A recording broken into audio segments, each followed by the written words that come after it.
ഇത് സതീശനും വെള്ളാപ്പള്ളിയും തമ്മിലുള്ള ഒത്തുകളി.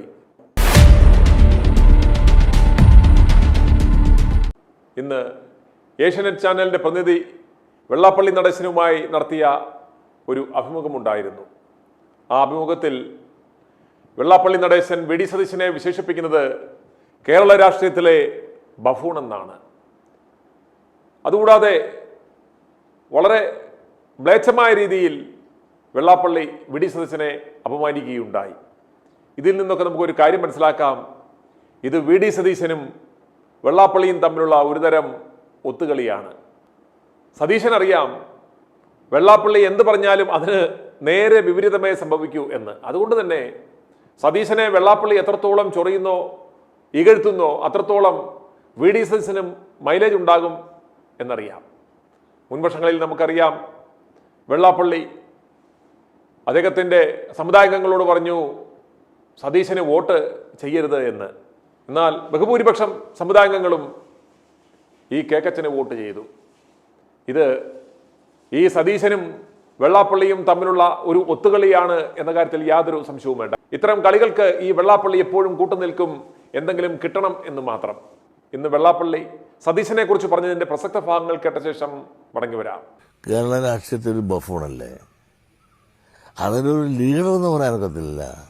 ഈ നമ്മൾ പല നാടകങ്ങളും അതും എടുക്കുമ്പോൾ ചില അതിനകത്ത് ജോക്കർ വേഷമൊക്കെ കെട്ടാനൊക്കെ ചിലർ വേണമല്ല. കേരള രാഷ്ട്രീയത്തിൽ ജോക്കറാണ്. ഇങ്ങനെ പിടിച്ച് ഇങ്ങനെ കാണിച്ച് രണ്ട് ആട്ടും തുപ്പും പറഞ്ഞുകൊണ്ടും അതൊരു ലീഡറിൻ്റെ സ്വഭാവമല്ല. ഞങ്ങൾ തമ്മിൽ ചക്കരയും ബീരായിട്ട് നടന്നതല്ലേ ഒരു കാലഘട്ടത്തിൽ. പിന്നെ അദ്ദേഹത്തിന് ഏതാണ്ട് ചില സാധനം കിട്ടിയപ്പോൾ അല്പന അർത്ഥം കിട്ടിയപ്പോൾ അർദ്ധരാത്രിക്ക് കുട പിടിച്ചെന്ന് പറഞ്ഞ പോലെ ഇദ്ദേഹം വലിയ അർദ്ധരാത്രിക്ക് കുടയും പിടിച്ച് വലിയ പപ്പുള്ളയും പരമുള്ളയാണ് അപ്പോൾ പാടാന്ന് ഞാനും പറയും. വെള്ളാപ്പള്ളി തന്നെ പറയുന്നുണ്ട് ഒരു സമയത്ത് ഞങ്ങൾ അറയും ചക്കരയും പോലെയായിരുന്നു എന്ന്. യാതൊരു സംശയവും വേണ്ട, ഇപ്പോഴും അപ്രകാരം തന്നെ. ഇവർക്കുള്ളത് ഇവരുടേതായ ചില സ്വാർത്ഥ ലക്ഷ്യങ്ങളും താല്പര്യങ്ങളും മാത്രം. നമ്മൾ ആരംഭിച്ച മിഷൻ 250യുടെ 226-ാം ദിനമാണ്. രാഹുൽ മത്സരിക്കുന്നില്ല എങ്കിലും നമ്മൾ ആരംഭിച്ച ആ മിഷനുമായി നമ്മൾ മുന്നോട്ട് പോവുകയാണ്. നമ്മുടെ ലക്ഷ്യമെന്ന് പറയുന്നത് രാഹുലിനെ പോലെയുള്ള മിടുക്കന്മാരായ യുവനേതാക്കന്മാരെ തേൻകണിയിൽപ്പെടുത്തി ഇല്ലാതാക്കുവാൻ ശ്രമിച്ച ഈ വി ഡി സതീശനും സംഘവും യാതൊരു കാരണവശാലും ഈ വരുന്ന നിയമസഭാ തെരഞ്ഞെടുപ്പിൽ വിജയിക്കാൻ പാടില്ല. അവരെ ജനങ്ങൾ കൃത്യമായി പരാജയപ്പെടുത്തുക എന്നതാണ്. നമ്മുടെ മിഷൻ 250യുടെ 226-ാം ദിനമാണ്. വടക്കൻ പറവൂരിൽ വി ഡി സതീശൻ, വട്ടിയൂർക്കാവിൽ കെ മുരളീധരൻ, അതുപോലെ ഉമാ തോമസ്, ഷാനിമോൾ ഉസ്മാൻ, ബിന്ദു കൃഷ്ണ, പാലക്കാട് പിഷാരടി, ഇവരെയെല്ലാം ഈ നാട്ടിലുള്ള ജനാധിപത്യ സ്നേഹികളായ വോട്ടർമാർ പരാജയപ്പെടുത്തുക തന്നെ വേണം. പിഷാരടിയോട് നമുക്ക് മറ്റ് വിദ്വേഷമൊന്നുമില്ല. ഒരു നല്ല കോമഡിയനാണ്, നല്ലൊരു കലാകാരനാണ് അദ്ദേഹം.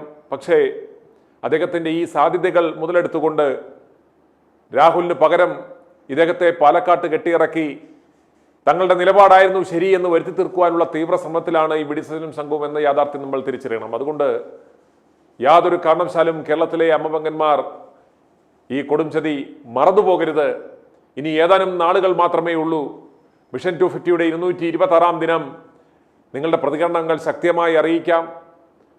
താഴെ കാണുന്ന നമ്പറിൽ ഞങ്ങളെ വിളിക്കാം. ഈ വിഷയത്തിൽ പാലക്കാട്ടുകാർ എന്താണ് ചിന്തിക്കുന്നത്, ജനങ്ങൾ എന്താണ് ചിന്തിക്കുന്നത്? ഈ വി ഡി സതീശനെയും ഈ സതീശനോടൊപ്പം നിന്ന ഈ ഉപജാപക സംഘത്തെയും വിജയിപ്പിക്കണം. എന്താണ് നിങ്ങളുടെ അഭിപ്രായം? i2i ന്യൂസ് റിയാക്ട് 4 വിളിച്ചറിയിക്കുക. വിളിക്കേണ്ടുന്ന നമ്പർ താഴെ സ്ക്രോൾ ചെയ്യുന്നുണ്ട്. i2i News, an eye for truth. i2i News subscribe ചെയ്തിട്ടില്ലാത്തവർ ഇപ്പോൾ തന്നെ സബ്സ്ക്രൈബ് ചെയ്യുക. നോട്ടിഫിക്കേഷൻ ലഭിക്കുവാൻ ബെൽ ബട്ടണും അമർത്തുക.